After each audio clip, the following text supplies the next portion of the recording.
Hello, friends. It's Danny here of Danny's Dreams, and it is day 16 of my Tag a Day November.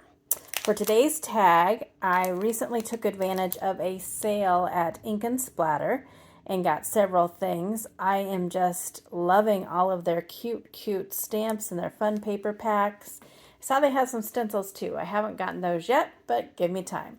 Anyways, I picked up this Hello Spring paper. Isn't it just so pretty? And then I got this Berry Wishes stamp set.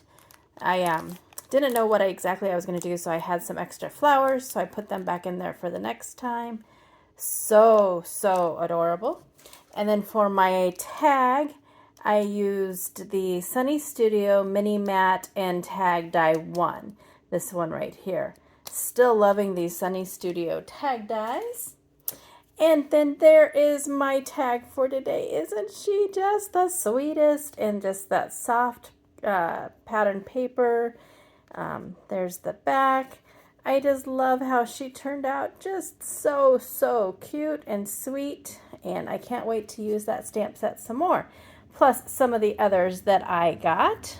Again, I'm really liking those, that company. Everything will be linked below. And until tomorrow, go do something crafty. Thanks so much for stopping by, and I'll see you tomorrow for another tag. Bye.